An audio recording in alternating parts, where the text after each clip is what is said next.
நாம் தமிழர் கட்சியிலிருந்து இடுமாவனம் கார்த்திக் அவர்கள் நம்மோடு இணைந்திருக்கிறார். அவரிடம் பேசலாம். சார், இணைப்பில் வந்தமைக்கு நன்றி.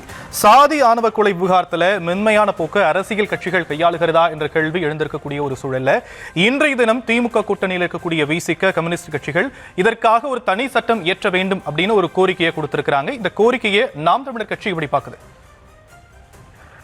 சாதி ஆணவ கொலைகளுக்கு தனிச்சட்டம் இயற்றப்படுதுங்கிறது நமக்கு மாற்று கருத்து இல்லை. அதே கருத்து நாமளும் வலியுறுத்துறோம். இன்றைய தினம் அண்ணன் திருமா கம்யூனிஸ்ட் கட்சியோட தலைவர் பெருமக்கள்லாம் போய் ஸ்டாலினை பார்த்து ஆணவ கொலைக்கு தனிச்சட்டம் இயற்றணும் அப்படின்னு கோரிக்கை வச்சுதான் அவங்களோட முகநூல் பக்கங்கள்ல செய்தி வந்திருக்கு. அதே போல ஊடகங்கள்ல செய்தி வந்திருக்கு.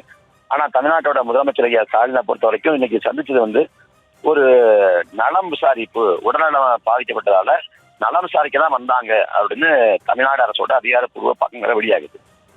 அப்ப தமிழ்நாடு அரசு ஆணவ கொலைக்கு தனிச்சட்டம் வேணும்னு அவங்க சந்திக்க வந்தாங்க அப்படிங்கிறதே மறுக்குது, முற்றாக மறுக்குது. அதை மறைக்குதுன்னு கூட சொல்லலாம்.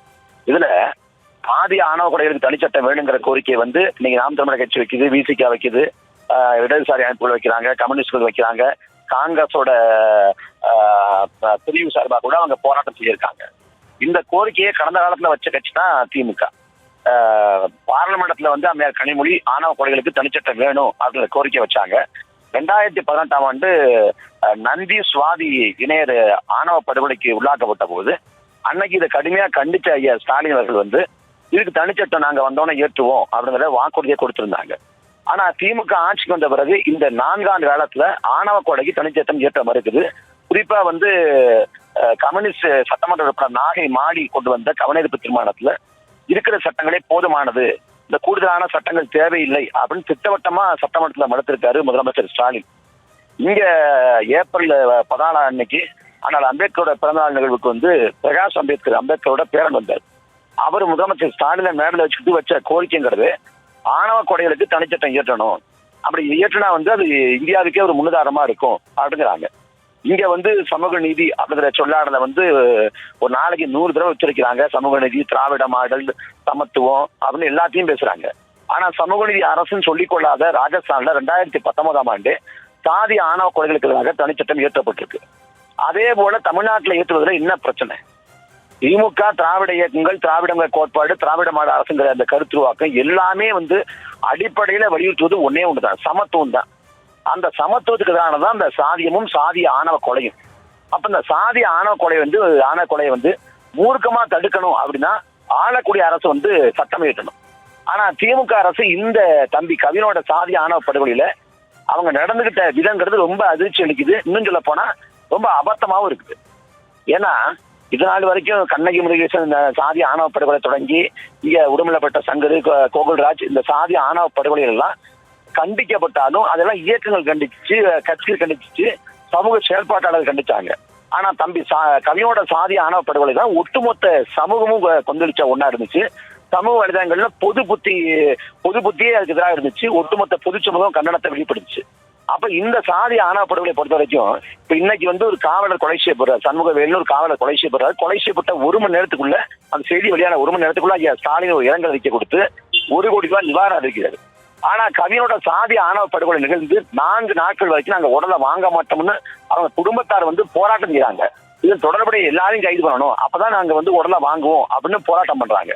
அந்த 4 நாட்கள் வரைக்கும் திமுக அரசு வாய் திறந்து ஒரு இரங்கல்னோ ஒரு ஆறுதல்னோ நாங்க குற்றவாளிகளை விட மாட்டோம், நாங்க கைது பண்ணுவோம் அப்படின்னும் எதுவுமே பேசலையே. எப்ப பேசினாரு ஐயா ஸ்டாலின் அவங்க குடும்பத்தார்ட்ட? இவர் தூத்துக்குடிக்கு போறாரு. தூத்துக்குடிக்கு போறப்ப தூத்துக்குடி போயிட்டு அந்த குடும்பத்தாரை பாக்குறாருன்னா அது ஒரு பேசு பொருளாக கேள்வியா வரும் அப்படிங்கிறதால தூத்துக்குடியில இருந்துகிட்டு தூத்துக்குடியில இருக்கக்கூடிய அந்த குடும்பத்தார்ட்ட அலைபேசியில பேசுறாரு. கடைசியா எல்லாம் முடிஞ்சு அந்த தம்பியோட உடலை எரிச்ச பிறகு இதில் தொடர்புடைய அந்த கொலையாளியோட தாயார இந்த நொடி வரைக்கும் கைது பண்ணல. ஏன் கைது பண்ணல? கைது பண்ண ஏன் தயங்குறாங்க? சாதி ஆணவ கொலைக்கு தனிச்சட்டம் வேணுங்கிறது அடிப்படையான ஒரு புரிதல். இங்க பாலியல் குற்றம் சட்டம் தவறுதான் சொல்லுது, அதுக்கான தண்டனை கொடுத்திருக்குது. ஆனா சிறார்களுக்கு எதிரான பாலியல் குற்றங்களுக்கு எதிராக போக்சோன்னு ஒண்ணு இருக்கு, பெண்களுக்கு எதிரான குற்றங்களுக்கு அப்படின்னு தனியா சட்டங்கள் இருக்குது. அப்படி இருக்கிறப்ப இந்த சாதி ஆணவ கொலையை தனியா வகைப்படுத்தணும். ஏன்னா இந்த சாதி ஆணவ கொலையில ஈடுபடுற யாருன்னு பார்த்தா எல்லாம் உறவுக்காரன், சொந்தக்காரன், குடும்பத்தார் தான். அதை அந்த ஒரு சமூகமே சேர்ந்து காப்பாற்ற முயற்சி பண்ணுது சாதி ஆணவ கொலை நடக்கிறப்ப. அப்ப இது பிரத்யேகமாக வகைப்படுத்தி இதுக்கு ஒரு தனிச்சட்டம் வேணுங்கிறதா எல்லா தரப்பு மக்களின் கோரிக்கை. ஆனா அந்த கோரிக்கையை இந்த அரசு ஏன் செய்ய மறுக்குது? நான் செய்யவே மாட்டோம்னு ஏன் விடாப்படியா இருக்காங்கன்னா, ஒரே ஒரு காரணம், சாதிய வாக்கு அரசியல் தான். மேல்பாதி திரௌபதியம்மன் கோயிலுக்குள்ள ஒடுக்கப்பட்ட ஆதி தொல்குடி மக்கள் போலங்கிறப்ப நாங்க அழைச்சு போவோம் அப்படின்னு அழைச்சு போகாம கோயிலுக்கு ஏன் திமுக பூட்டு போட்டுச்சோ, வேங்கவேல பாதிக்கப்பட்ட மக்களை குற்றவாளி குண்டுல ஏற்றி அங்க சாதி வன்கொடுமை இல்ல அப்படின்னு குற்றவாளிகள் ஏன் திமுக காப்பாத்துச்சோ, எல்லாத்துக்கும் ஒரே காரணம், இந்த கவின் ஆணவ படுகொலையில திமுக அரசு நடந்துகிட்ட விதம், ஆணவ கொலை தனித்திட்டம் நடத்துற விதம், எல்லாத்துக்கும் ஒரே காரணம் திமுகவோட சாதிய வாக்கு அரசு. அந்த சாதிய வாக்கு அரசுக்காக எல்லாம் விளங்கிக்கும். ஆனா இங்க கோட்பாட்டு வேடம் போடுவாங்க, பெரியார், அண்ணா, திராவிட மாடல், சமூக நீதி அப்படின்னு எல்லாம் சொல்லுவாங்க. ஆனா உண்மையில திமுகங்கிறது இன்னொரு சாதி கட்சி போலதான் இயங்குதுங்கிறதா யதார்த்தமான உண்மை.